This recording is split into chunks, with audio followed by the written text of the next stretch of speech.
Well, I've been a journalist for about 25 years, and I was educated to lie, to betray, and not to tell the truth to the public.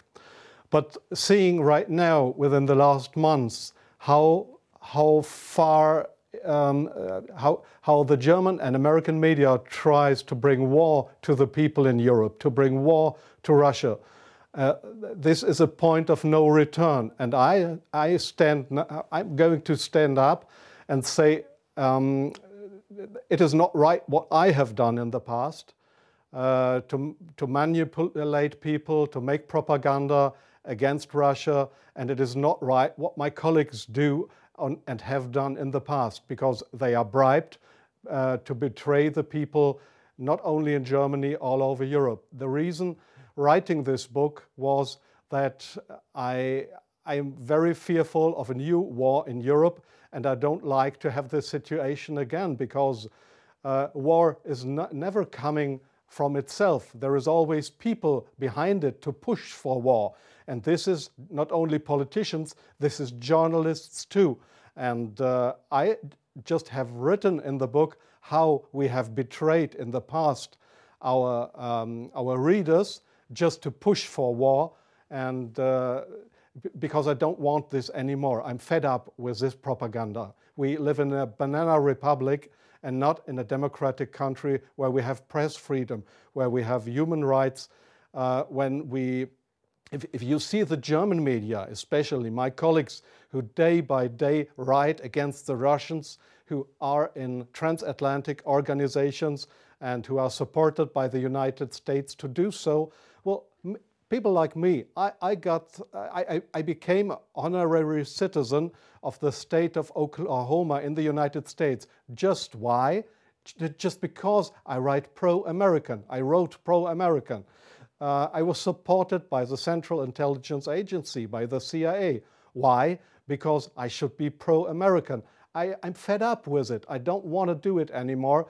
And so I've just written a book not to earn money. No, it will cause a lot of trouble for me, just to give the people in this country, in Germany, in Europe, and all over the world, just to give them a glimpse of a view what goes up behind the closed doors.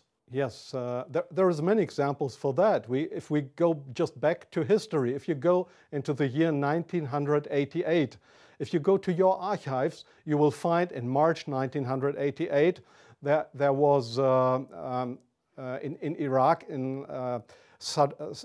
Iraq, the Kurdish people have been gassed with poisoned gas. That is known all over the world. But in July 1988, they sent me to a town called Zubaydat, that is on the Iraqi-Iranian border. There was war. It was war between the Iranians and the Iraqis, and I was sent there to photograph how the Iranians have been gassed with poisoned gas, with German poisoned gas. You call it Lost and Zarine, mustard gas, made by Germany. They have been gassed, and I was there to make photographs how these people have been killed by poisoned gas from Germany. When I came back to Germany, there was just one small photo in a newspaper, in the Frankfurter Allgemeine, and there was one small article not writing how impressive, brutally, how unhuman, how terrible it was to kill decades after the end of the Second World War, people with German poisoned gas.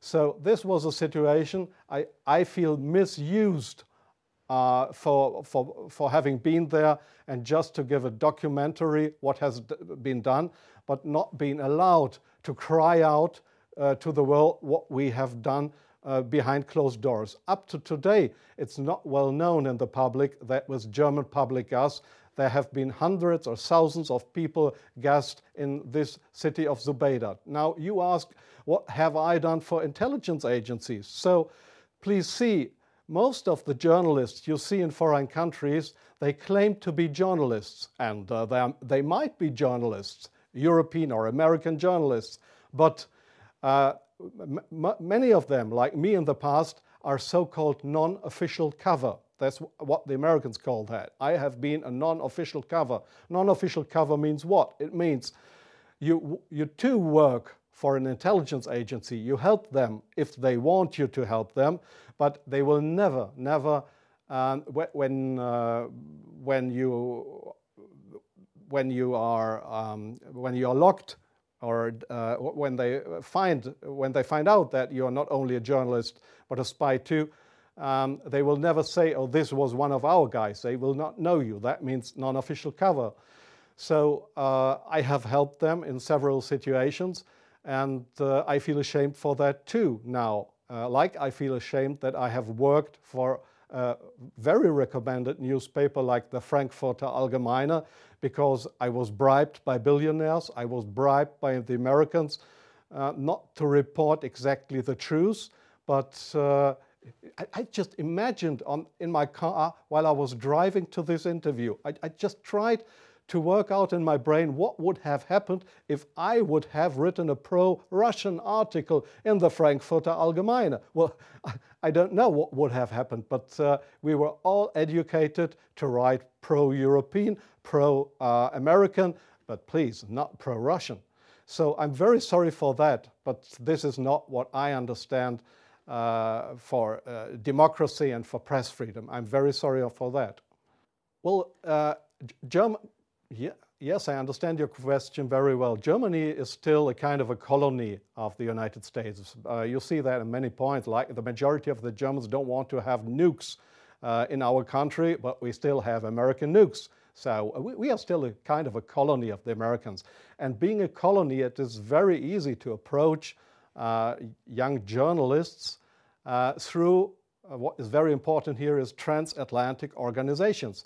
All journalists from really respected and recommended big German newspapers, magazines, radio stations, TV stations, they are all members or guests of those big transatlantic organizations. And there, in these transatlantic organizations, you are approached to be pro-American, and there is nobody coming to you and saying, "Well, we are the Central Intelligence Agency. Would you like to work for us?" No, this is not the case how it happens. What they do, these transatlantic organizations, is they invite you for seeing the United States. They pay for that. They pay all your expenses and everything. So you are bribed. You get more and more corrupt, because they make you good contacts. You won't know that those good contacts are, let's say, non-official covers, or officially people working for Central Intelligence Agency or other American agencies. So you make friends. You think they are friends, and you cooperate with them. They ask you, "Well, could you do me this favor? Could you do me that favor?" And so your brain more and more is brainwashed through these guys. And your question was, is this only the case with German journalists? No, I think it is especially the case with British journalists, because they have a much closer relationship. It is especially the case with Israelis, of course, with French journalists for a part, not that big as with German or with British journalists. It is the case for Australian journalists, for journalists from New Zealand, from Taiwan, well, there is many countries in the Arab world, like Jordan, for example, like Oman, the Sultanate of Oman. There is many countries where this happens, where you find people to claim they are respected journalists, but if you look behind them, you'll find they are puppets on a string of the Central Intelligence Agency. I'm sorry in interrupting you. I'll give you one example. Sometimes the intelligence agencies, they come to your office and want you to write an article. I give you an example not from strange other journalists, from me myself. I've just forgotten the year. I just remember that the German Foreign Intelligence, Bundesnachrichtendienst, it is just a sister organization of the Central Intelligence Agency. It was founded by the American Intelligence Agency. So one day the BND, this German Foreign Intelligence Agency, came to my office at the Frankfurter Allgemeine in Frankfurt. And they wanted me to write an article about Libya and about Colonel Muammar Gaddafi. I had absolutely no secret informations regarding Colonel Muammar Gaddafi and Libya. But they gave me all these secret informations, and they just wanted me to write, to sign the article with my name. I did that, but it was an article that was published in the Frankfurter Allgemeine that originally came from the Bundesnachrichtendienst, from the German Foreign Intelligence Agency. So do you really think that this is journalism, intelligence agencies writing articles? Oh yes, that article, I have reprinted it partly in my book. That article was how Libya and Colonel Muammar Gaddafi, how he secretly tried to build a poison gas factory. I think in Rapta was the name, yeah. And I got all those information. It was a story that was printed worldwide 2 days later. But I had no information on that. It was the intelligence agencies that wanted me to write this article. So, but this is not the way journalism should work, that intelligence agencies, that they decide what is printed and what not. If I say no, I give you an example from a very good example if you say no. Well, we have a rescue unit in Germany with helicopters for traffic accidents.